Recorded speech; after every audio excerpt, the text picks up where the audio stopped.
El segundo país del mundo que más ha expulsado a sus propios ciudadanos a causa de una situación interna, solo superado por Siria, en el caso de Siria, por razones de una guerra internacional. Hemos invitado por esta razón, con motivo de esta conmemoración el lunes, al representante del Alto Comisionado de las Naciones Unidas para los Refugiados, ACNUR, que está con nosotros desde hace más de 3 años, que conoce lo que ha venido pasando durante los últimos tiempos y podrá reemplazar mitos y prejuicios por cifras y por propuestas de políticas públicas que nos permitan resolver los problemas reales que tenemos. Señor Federico Agusti, muy buenos días, gracias por estar con nosotros.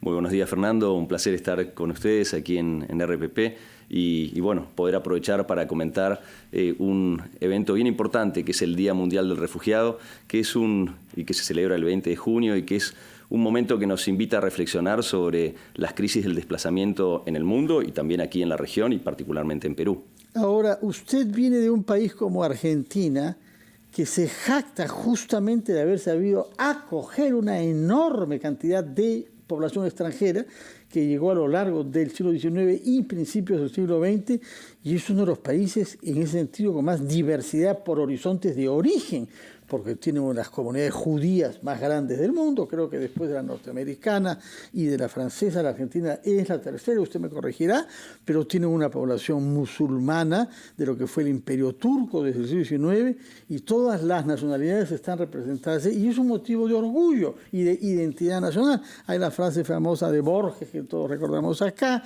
y los peruanos descienden de los incas, los mexicanos de los aztecas y los argentinos de los barcos. Cuéntenos cómo ha vivido usted su experiencia en el Perú, que es un país que no tenía costumbre en los tiempos recientes de acoger una inmigración masiva, como ha sucedido durante los últimos años con venezolanos. Mira, creo que efectivamente en el caso de Perú ha sido un cambio muy radical de lo que uno llamaría los patrones migratorios. Es decir, hasta hace pocos años la política pública del Perú estaba vinculada a sus emigrantes, a sus nacionales que viven en el extranjero. Solo para recordar, se estima que hay un poquito más de 3 millones de peruanos que viven en el exterior, es decir, más 10% de nuestra población más o menos. Así es. Entonces, cuando uno mira las políticas públicas, estaban muy focalizadas en apoyar a sus nacionales que estaban en el exterior o a aquellos que retornaban o incluso a aquellos que iban a salir. Pero de golpe el impacto de la crisis humanitaria en Venezuela, que ha sido enorme, como tú bien mencionabas, hoy es el segundo desplazamiento más grande del mundo, ¿no? Estamos hablando de más de 6 millones de personas que han salido de Venezuela en los últimos años, cerca del 20% de su población, y más del 80% ha ido a América Latina, principalmente a América del Sur. Entonces, países como Perú, el segundo país receptor más importante del mundo, han visto cambiar ese patrón. Después de Colombia, ¿no? Después de Colombia. Sí. Colombia tiene aproximadamente 1.800.000 personas venezolanas y en el caso de Perú hay cerca de 1.300.000 personas refugiados o migrantes venezolanos. Y eso implica un cambio de adaptación de las políticas públicas. Pasar a ser un país de recepción de refugiados y migrantes implica trabajar más en integración, en ver de qué manera podemos aunar esfuerzos, cómo aprovechar el potencial humano de las personas que llegan. Así que sin duda eso ha generado un impacto y un cambio en las políticas públicas y principalmente un nuevo trabajo que tienen que hacer las instituciones que no estaban preparadas para eso, como no estaba preparado la mayoría de América del Sur. En el caso de Venezuela, lo que es original y lamentable es que sea por una situación de crisis interna, sin guerra, porque lo hemos visto en los últimos meses con Ucrania, varios millones salieron a causa de una situación de guerra y nos está bombardeando. En el caso de Venezuela esa no es la razón, sino es, por una parte, la incapacidad para subsistir económicamente y luego la restricción de libertades. Mira, hay cuestiones internas que se están trabajando y que desde el ámbito de las Naciones Unidas estamos apoyando para que se genere ese proceso de convergencia política y que, bueno, volver a tener un Estado con normalidad, donde cada uno pueda expresar sus ideas y que además se pueda direccionar adecuadamente la cuestión económica, que ha tenido un impacto bien fuerte y, como tú dices, ha generado que millones de personas hayan salido en los últimos años. Ahora, ustedes han dado el dato recientemente como ACNUR que Lima se ha convertido en la ciudad que alberga más refugiados y migrantes venezolanos en el mundo. Así es, Lima es una de las grandes urbes de América Latina, con cerca de 10 millones de personas que viven aquí en esta gran ciudad y hermosa ciudad, y también es, bueno, la gran receptora de personas refugiadas inmigrantes. Se estima que son un poquitito más de 1 millón de personas venezolanas que están viviendo aquí en Lima, y eso también tiene un impacto, ¿no? Porque hablamos en general de políticas regionales para atender el tema del desplazamiento, hablamos de políticas nacionales, pero también tenemos que empezar a hablar de políticas locales, de gobiernos locales, distritos, alcaldes, ¿no? En donde tienen que también ver de qué manera poder ser inclusivos en sus políticas, porque las personas están aquí y tenemos que ver cómo a nivel social logramos una mejor inclusión para beneficio de todos. Ahora, hay dos fenómenos que se producen cuando hay migraciones considerables como la que conocemos en el Perú. Por una parte, es el fenómeno natural de la interacción entre nacionales y extranjeros que sobre todo lleva en muchos casos a la pareja al matrimonio, a la reproducción. Y estamos ante una generación de niños peruano-venezolanos, como sucede en todas partes del mundo. Cuando el partido lamentable contra Australia, entrevistamos a muchos peruanos en Australia, hay 15.000 peruanos que viven en ese país, que tienen hijos y que constataban que sus hijos estaban por Australia y no por el Perú. Y el partido dijo, claro, si han nacido allá, se vuelven ahí donde han nacido. Bueno, en el caso del Perú tenemos una tasa de matrimonios mixtos considerables. Y sobre todo porque hay una política de nacionalización a la que han accedido muchos de ellos venezolanos. Y tengo entendido que usted ha asistido a varias ceremonias colectivas de nuevos peruanos por nacionalización, en muchos casos de ellos por matrimonio, entre los cuales siempre hay venezolanos. Cuéntenos lo que ha percibido usted de esas ceremonias, por favor. Bueno, Fernando, debo decir que he estado previo a la pandemia en algunas de estas ceremonias y lo primero para destacar es que son bien emotivos. Son esas familias binacionales que se juntan y que luego da origen a que una persona quiera asumir la nacionalidad, se sienta peruano. Y eso es bien importante, ¿no? Y miren, sin ir más lejos de temas de impacto, hay te acordarás, en el 2019, en los Juegos Panamericanos, una judoka, Juliana Bolívar, amiga además, ella es venezolana, pero se nacionalizó peruana y compitió por Perú y sacó la segunda medalla como judoka para el Perú. Entonces, son historias bonitas, son historias que empiezan a juntar esos pueblos y de alguna manera es el resumen de lo que buscamos, ¿no? Sociedades que sean cada vez más unidas y más multiculturales.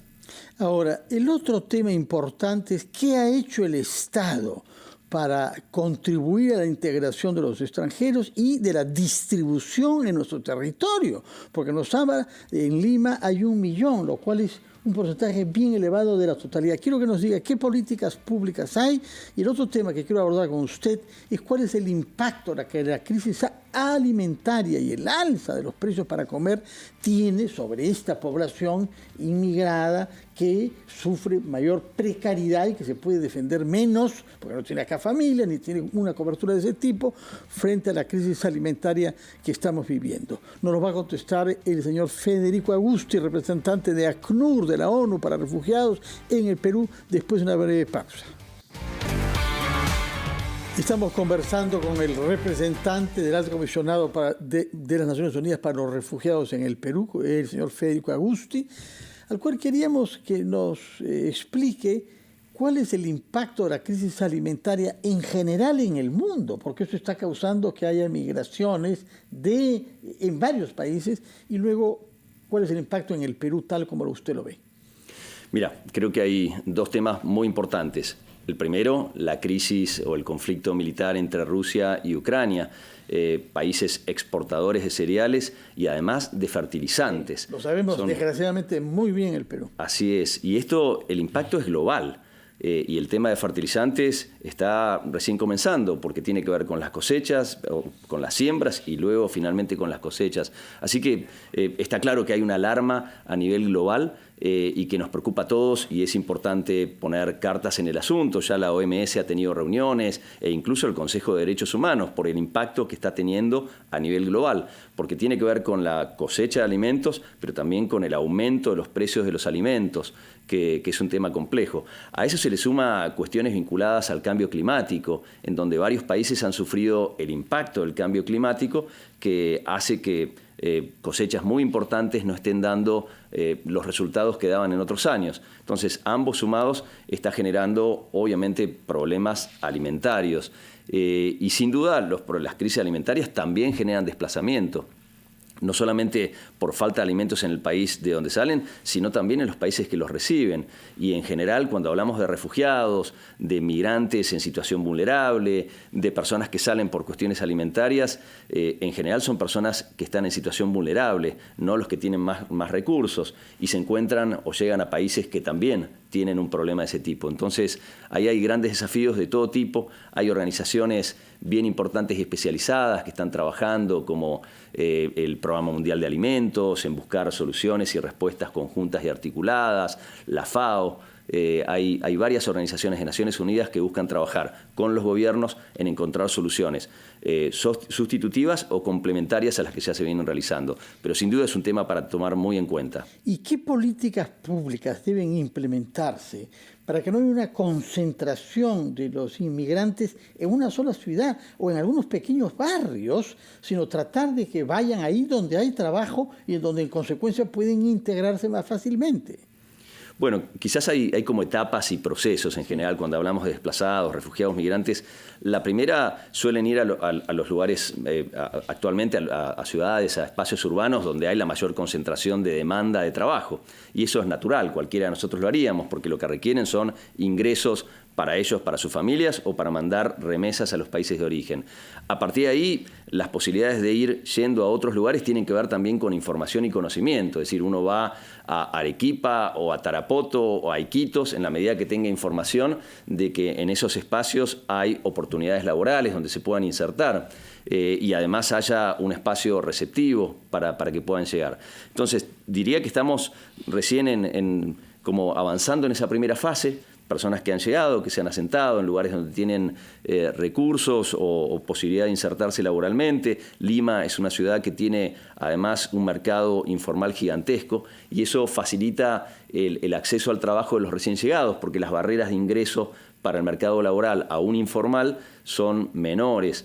Ahora, tenemos que seguir trabajando en cómo hacer para relocalización interna, cómo trabajar en descubrir e identificar brechas en ciertas profesiones, en ciertos oficios que hay en distintas regiones del país y en base a esas brechas poder buscar los perfiles adecuados para que puedan ir a esas ciudades. En eso estamos trabajando desde ACNUR, por ejemplo, con OIT, en hacer un mapeo de algunos de estas regiones que están con necesidades de profesionales que no han sido satisfechas con mano de obra nacional y que por lo tanto serían más que bien recibidos, en este caso venezolanos, con esas profesiones. De acuerdo. Ahora, díganos algo. El lunes hay esta celebración, es el Día Mundial del Refugiado.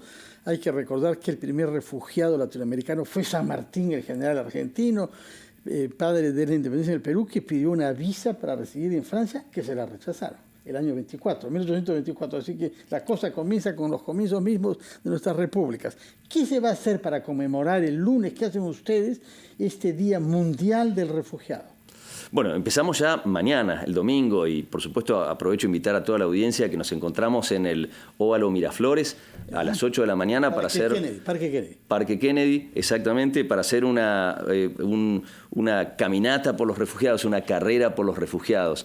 Y la idea es entender que si nosotros haciendo 4 o 6 kilómetros tenemos el impacto de lo que es movilizarse, bueno, imaginémonos lo que es caminar 4.500 kilómetros, que es la distancia entre Caracas y Lima. Entonces, eso va a terminar con un recital por artistas peruanos y venezolanos, y la idea es visibilizar, sensibilizar y ponernos en los zapatos del otro. Pero también estamos ¿Tiene siendo... apoyo de las iglesias para eso? Porque las iglesias cristianas conmemoran a Jesús, que fue un refugiado también. Tuvo que huir a Egipto. Sí, claro, mira, ahí está lo que se llama el CIREMI, que es el Consejo Interreligioso para Refugiados y Migrantes, donde hay más de 30 credos religiosos de todas las religiones, donde trabajamos muy estrechamente. Y diría que además las iglesias han sido las primeras en responder ante los más necesitados. Entonces, las iglesias han estado siempre y con ellos trabajamos en fortalecimiento comunitario, en sensibilización. Bueno, entonces, domingo 8 de la mañana, Parque Kennedy, y lunes 20, el día a día. Bueno, ahí tendremos un webinar bien importante que estamos haciendo con la IDEPUC, en donde vamos a presentar el informe, pero también escuchar las voces de refugiados que están aquí en el Perú. Vamos a tener la presencia de funcionarios de Cancillería, de la Superintendencia de Migraciones, del Coordinador Residente de Naciones Unidas y también de la sociedad civil, sobre todo organizaciones de base venezolanas que están aquí, que nos hablen de los desafíos y de las oportunidades, que son muchas. Hay enorme cantidad de oportunidades para aprovechar un potencial humano, una capacidad humana que ha venido desde Venezuela, en donde se estima que más del 40% de las personas adultas tienen estudios universitarios o técnicos. Y ahí tenemos que encontrar un montón de posibilidades para poder aprovechar esa capacidad aquí en el Perú que ayuden al desarrollo del país, además de ayudar al desarrollo personal de las personas que han venido. Muchas gracias, Federico Agusti. Recuerdo que usted es el representante del Alto Comisionado para los Refugiados de las Naciones Unidas y que el lunes está conmemorando el Día Mundial del Refugiado de la manera que nos ha dicho, comenzando por una manifestación deportivo-humanitaria a las 8 de la mañana, mañana domingo, en el Parque Kennedy, Óvalo, Miraflores. Muchas gracias, muy buenos días y que tenga gran éxito todas estas manifestaciones en beneficio de la cohesión de nuestro país. Que tengan muy buenos días, señora Agusti. Vamos a hacer una pausa, después de la cual pasaremos